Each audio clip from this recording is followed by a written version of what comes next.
Si tu écoutes ces mots en ce moment précis, ce n'est pas par hasard.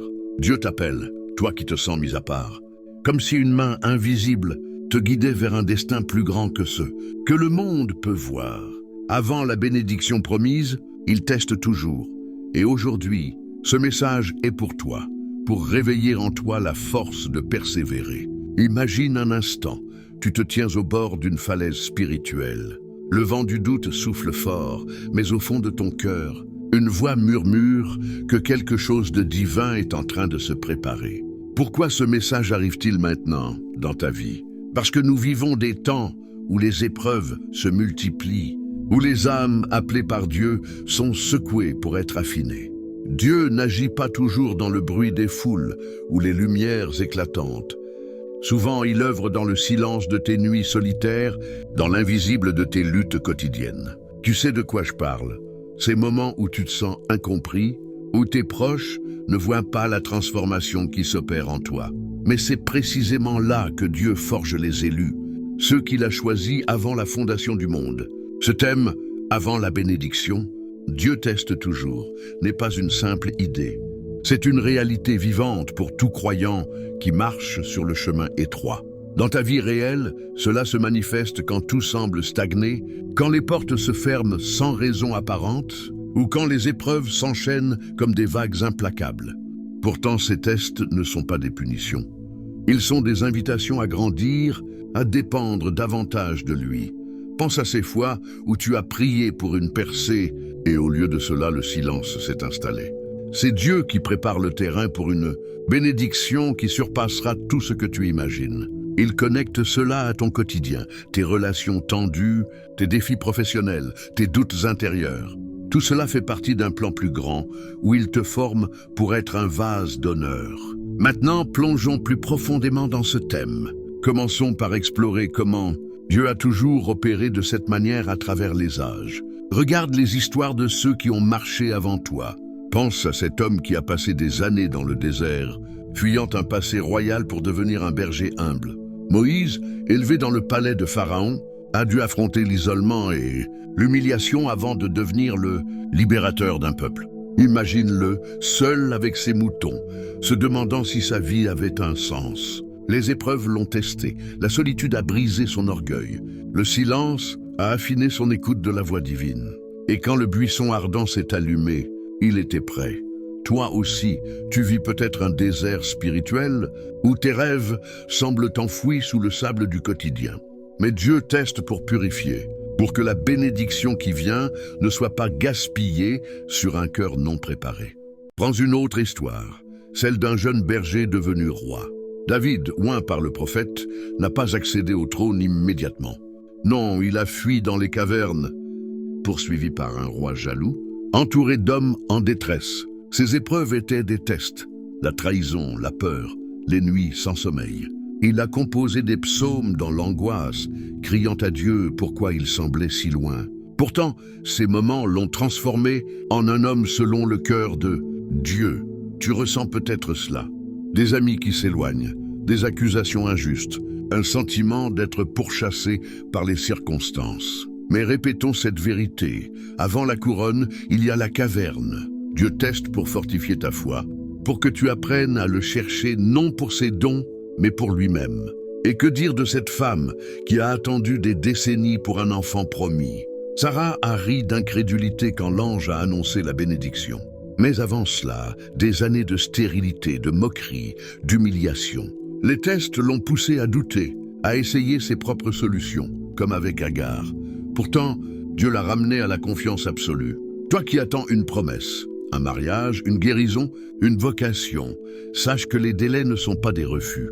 Ils sont des tests pour ancrer ta foi dans l'impossible. Répétons-le différemment. Les saisons sèches préparent les pluies abondantes. Sans elles, la terre ne saurait absorber la bénédiction. Passons maintenant à des métaphores tirées de la vie. Imagine un arbre planté au bord d'un ruisseau.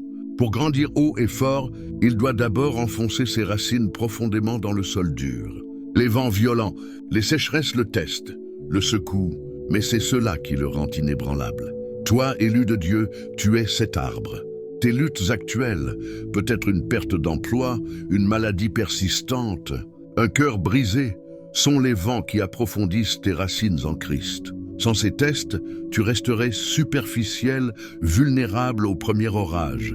Mais Dieu, dans sa sagesse, permet ces épreuves pour que tu portes du fruit en saison. Pense aussi à l'orfèvre qui fond l'or dans le creuset. La chaleur intense sépare les impuretés, fait remonter à la surface ce qui n'est pas pur. L'or crie presque sous la flamme, mais l'orfèvre sait quand arrêter, quand il voit son reflet dans le métal. Dieu te teste ainsi, te plaçant dans le feu des épreuves pour enlever ce qui t'empêche de refléter son image. Tes doutes, tes peurs, tes attachements terrestres remontent et il les enlève patiemment. Répétons cette vérité avec force. Le feu n'est pas pour te détruire, mais pour te révéler. Toi qui te sens consumé par les flammes, souviens-toi que l'orfèvre ne te quitte pas des yeux. Dans les situations concrètes de la vie des élus, ces tests prennent des formes variées. Peut-être que tu es cette personne qui a tout quitté pour suivre un appel divin, un ministère, un changement de carrière, une relocation.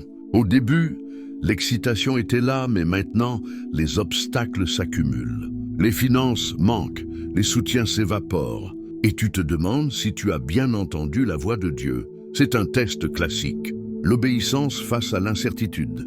Ou bien tu luttes avec des relations toxiques, où Dieu t'appelle à pardonner, à lâcher prise, mais ton cœur résiste. Ces épreuves intérieures forgent ton caractère, te préparent pour une bénédiction relationnelle plus profonde. Les doutes font partie du voyage. Combien d'élus ont crié dans la nuit « Seigneur, pourquoi m'as-tu abandonné ?» Comme Job assis sur ses cendres, questionnant le ciel. Ses amis l'accusaient, ses biens étaient perdus, sa santé brisée. Pourtant, à travers ces tests, Dieu lui a révélé sa souveraineté. Toi aussi, dans tes doutes, Dieu t'invite à une intimité plus grande. Ne fuis pas ces questions. Elles sont le creuset où ta foi devient authentique. Et les transformations, elles viennent lentement, imperceptiblement. Comme une chenille dans son cocon, tu te sens enfermé, immobile, dans l'obscurité. Les épreuves te déconstruisent. Vieilles habitudes, fausses sécurités, idoles cachées. Mais à l'intérieur, une métamorphose s'opère. Quand tu émergeras, ce sera avec des ailes pour voler vers les hauteurs divines. Répétons-le, l'isolement n'est pas une punition, c'est une préparation. Dieu te met à part pour te remplir de sa gloire. Allons plus loin dans ce développement. Considérons les épreuves collectives quand un groupe d'élus traverse ensemble un test. Pense aux disciples dans la barque, affrontant la tempête pendant que Jésus dort. Leur peur les a testés. « Maître, ne te soucies-tu pas que nous périssons ?» Mais cette épreuve les a préparés à la révélation de sa puissance. Toi qui fais partie d'une communauté de foi, peut-être que ton Église traverse des divisions, des persécutions. Ces tests unissent les cœurs vrais, révèlent les leaders authentiques. Ou encore, dans le domaine des finances. Quand d'élus sont testés par le manque. Comme la veuve qui a donné ses 2 petites pièces, tout ce qu'elle avait. Dieu teste ton cœur. Donneras-tu dans l'abondance ou dans la pénurie? Ces moments révèlent si ta confiance est en l'argent ou en lui. Répétons cette vérité puissante. La pauvreté temporaire prépare la richesse éternelle. Pas toujours matérielle, mais spirituelle, où tu apprends que Dieu est ton pourvoyeur. Les tests touchent aussi la santé. Imagine Paul avec son écharpe dans la chair, suppliant Dieu de l'enlever. 3 fois il a prié, mais la réponse fut « Ma grâce te suffit ». Cette épreuve l'a gardé humble, dépendant. Toi qui luttes avec une maladie, une faiblesse chronique, sache que Dieu teste pour que sa force se manifeste en toi. Ne vois pas cela comme un échec, c'est une opportunité pour sa gloire. Et les tentations, elles sont des tests subtils. Comme Jésus au désert, affamé, tenté par l'ennemi, il a répondu par la parole, montrant le chemin. Tes tentations, orgueil, convoitise, découragement sont des tests pour fortifier ta résistance. Victoire après victoire, tu grandis en stature spirituelle. Poursuivons avec des exemples modernes tirés de vie réelle. Pense à cette sœur en Christ qui a perdu son emploi juste après avoir senti un appel à servir à plein temps. Mois après mois, les factures s'accumulaient, les doutes assaillaient. Mais dans ce test, elle a appris à prier avec ferveur, à jeûner, à dépendre des miracles quotidiens. Et quand la bénédiction est venue, une porte inattendue, elle était transformée, prête à impacter des vies. Ou cette frère qui a traversé un divorce douloureux, se sentant abandonné. Les nuits de larmes étaient ses tests. Dieu l'affinait, guérissait ses blessures cachées. Aujourd'hui, il ministère aux couples brisés avec une compassion née du feu. Répétons ces vérités de manière variée pour qu'elles s'ancrent en toi. Les épreuves ne sont pas des fins, mais des commencements déguisés. Le silence de Dieu n'est pas absence, mais préparation. Tes larmes arrosent les semences de la bénédiction future. L'isolement te rapproche de lui seul. Les rejets humains ouvrent la porte à l'acceptation divine.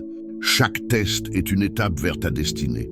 Maintenant, approchons-nous de cette révélation clé, ce moment où tout prend sens. Écoute attentivement, car c'est ici que Dieu veut toucher ton cœur profondément. La douleur que tu ressens, cet isolement qui te pèse, ces épreuves qui semblent interminables, tout cela a un but divin précis. Ce n'est pas du hasard ni une malédiction, c'est le sceau de ton élection. Dieu teste toujours avant la bénédiction parce qu'il t'aime trop pour te donner quelque chose qui te détruirait. Imagine, si la bénédiction arrivait sans préparation, ton cœur pourrait s'enfler d'orgueil, tes racines resteraient superficielles et tu chuterais au premier vent contraire. Voici la prise de conscience forte. Tes luttes actuelles sont les preuves que Dieu te prépare pour une gloire plus grande. Comme un athlète olympique endure des entraînements rigoureux avant la médaille, toi, élu, tu es entraîné pour un royaume éternel. La douleur purifie. L'isolement t'enseigne à entendre sa voix au milieu du bruit. Les épreuves construisent une foi inébranlable. Soudain, tout s'éclaire. Ces portes fermées étaient pour t'empêcher de prendre un chemin moindre. Ces pertes étaient pour faire place à des gains divins. Ces nuits sombres étaient pour que l'aube de sa gloire brille plus fort. Redonnons espoir. Tu n'es pas oublié, tu es formé. La vision que Dieu t'a donnée, ce ministère, cette famille restaurée, cette influence pour son royaume, elle se réalisera. Mais d'abord, le test, pour que tu la portes avec humilité et puissance. Vois au-delà de la vallée, la montagne de la bénédiction t'attend, et chaque pas douloureux te rapproche d'elle. Ton cœur bat plus fort maintenant, n'est-ce pas? C'est l'esprit qui confirme, oui, c'est pour toi. Passons à l'application pratique. Comment vivre ce message au quotidien? D'abord, adopte une attitude de reconnaissance dans l'épreuve. Chaque matin, remercie Dieu pour le test, car il annonce la bénédiction. Dis-lui, Seigneur, je ne comprends pas tout, mais je te fais confiance. Cela rejette les pensées de murmure. Ces voix qui disent « Pourquoi moi ?» Remplace-les par des déclarations de foi. Dieu me prépare pour quelque chose de grand. Renforce ta foi par la parole. Plonge-toi dans les histoires des héros de la foi. Laisse-les te rappeler que tu n'es pas seul. Prie avec persévérance, non pour que l'épreuve s'arrête immédiatement, mais pour que tu grandisses à travers elle. Obéis aux petites directives divines. Pardonne à celui qui t'a blessé, donne même dans le manque. Sers sans reconnaissance. Ces actes quotidiens sont tes victoires sur le test. Rejette les distractions, les comparaisons avec les autres, les solutions humaines hâtives. Au lieu de cela, cherche la communauté des élus, ceux qui comprennent ton appel. Partage tes luttes, prie ensemble et persévère. Quand l'envie d'abandonner vient, souviens-toi que la nuit est plus sombre juste avant l'aube. Dans tes pensées, cultive l'espérance. Visualise la bénédiction. Vois-toi marchant dans ta destinée, impactant des vies pour Christ. Cela renforce ton esprit. Et enfin, repose-toi en lui. Ne force pas les portes. Laisse Dieu orchestrer le timing. En conclusion, souviens-toi avec puissance. Avant la bénédiction, Dieu teste toujours. Toi, élu de Dieu, mis à part pour sa gloire, traverse ces épreuves avec la certitude que sa main te guide. La douleur a un but, l'isolement une promesse. Les doutes, une résolution en lui. Laisse ces mots allumer un feu intérieur, une paix profonde qui surpasse l'entendement et une espérance qui ancre ton âme. Tu es destiné à briller, à régner avec Christ. Marche en avant, la tête haute, le cœur en feu. Maintenant, si ce message a touché ton âme, écris Amen dans les commentaires ou un mot qui exprime ta foi. Partage cette vidéo avec quelqu'un qui traverse un test similaire. Tu pourrais être le messager divin pour eux. Like si tu crois que la bénédiction vient, et abonne-toi pour recevoir d'autres messages destinés aux élus de Dieu. Que la paix de Christ soit avec toi.